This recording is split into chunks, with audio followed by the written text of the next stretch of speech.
Today, we're diving into a really subtle but serious threat that can creep into any team or company: the danger of being just good enough. It feels okay, right? No major fires to put out, but it's often the biggest sign that your team is stuck, unable to hit that next level. So how can you tell if you're in that trap? And more importantly, how do you get out? You've probably heard this before, and man, does it hit the nail on the head. It perfectly captures the core of the problem. It's not usually some catastrophic failure that holds us back from being truly exceptional. It's that comfortable, cozy feeling of being pretty good. The urgency is gone, and so is the ambition. It sounds a little backward, doesn't it? I mean, if things are good, why rock the boat? Why fix what isn't broken? Well, because good is a great hiding place for some really deep problems. It kills innovation, and maybe worst of all, it's what makes your best, most ambitious people quietly look for the exit. So here's our game plan. First, we're going to define what this good enough trap really is. Then, we'll look at the two classic symptoms that show up because of it. From there, we'll trace those symptoms back to their real root cause, which, spoiler, is often leadership. And then we'll get practical, laying out a framework to move from mediocre to truly great. All right, let's dive right in. What are we actually talking about when we say the good enough trap? What does that complacency really look like day to day? This is what makes it so sneaky. It's not about things being bad. It's about performance being just fine. It's satisfactory. And that creates this false sense of security. You see, there's no immediate crisis, no five-alarm fire that everyone has to rush to put out. And that makes it almost impossible to get people to feel the urgency needed to make a real, meaningful change. Okay, so if the trap is the sickness, what are the symptoms?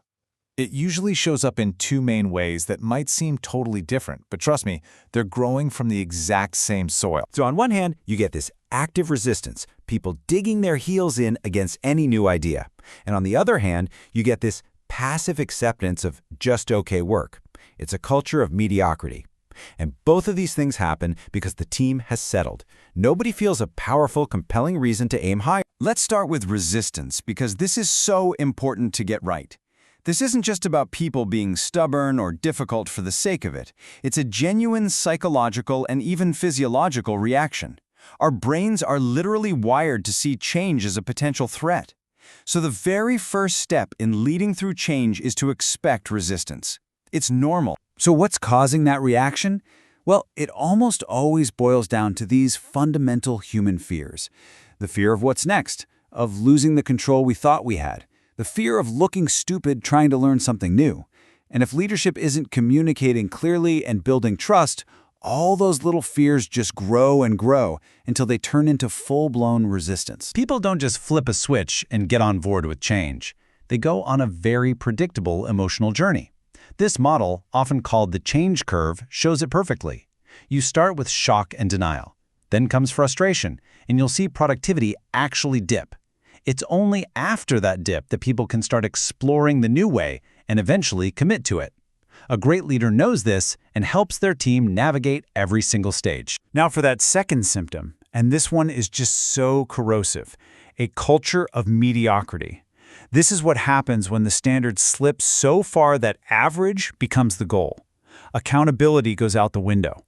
And this is where your top performers, the ones who really care, start getting disillusioned and asking themselves, why am I trying so hard when no one else is? According to leadership expert Vince Molinaro, these are the 5 toxic behaviors that really define a mediocre culture.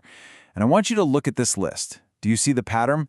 The blame game, selfishness, dodging tough calls. Every single one of these points directly back to the people in charge. And that brings us to the big, unavoidable truth here. A culture of mediocrity doesn't just happen by accident. It isn't an employee problem. It is, almost every single time, a leadership problem.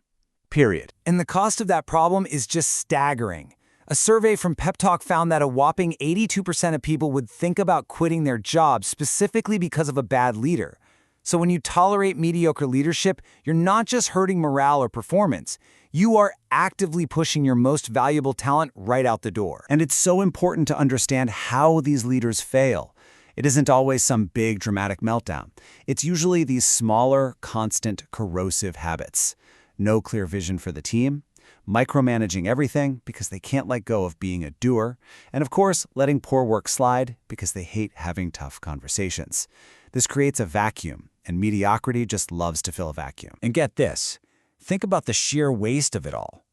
Vince Molinaro's research also found that almost 3/4 of employees say they spend a huge amount of their time just cleaning up messes that their own manager created.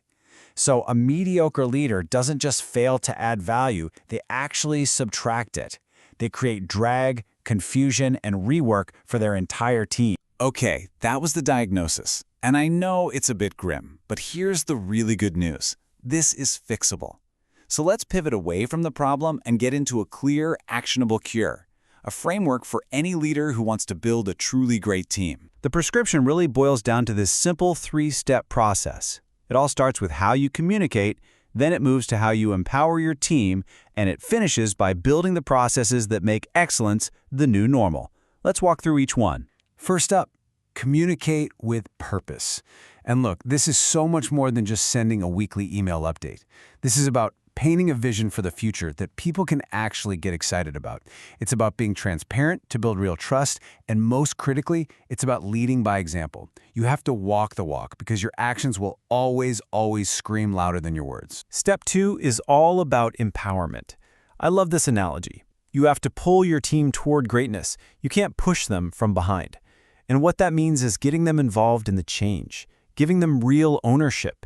It means delegating real responsibility, coaching them, and creating an environment where it's safe to innovate, to try new things, and yes, even to fail sometimes, and see it as a chance to learn. And finally, step 3. You have to build the systems and routines that make excellence the default setting. This is where real accountability comes in, for individuals and for the team. It's about making feedback a normal, frequent conversation, not some scary annual review. And it's about consistently celebrating the wins, big and small, to reinforce the behaviors you want to see. This is what makes it all stick. So we have our 3-step framework, but it's so important to understand that this isn't just about checking boxes on a list. These are the tools you use to drive a much deeper, more fundamental shift in your team's entire mindset. And that's really the ultimate takeaway here. Escaping the good enough trap isn't a 6-week project with the finish line. It's about committing to a culture of constant improvement. Great teams aren't built and then just left alone. They're always learning, always adapting. The goal isn't to arrive at a destination called great, it's to stay on the path of always becoming greater. So I'll leave you with this one question to take back to your own world. Take a hard look around at your team. Is the comfort of good enough the very thing that's holding you back from what you're all truly capable of? Answering that question honestly could be the first step on your own journey to greatness. Thanks for watching The Explainer.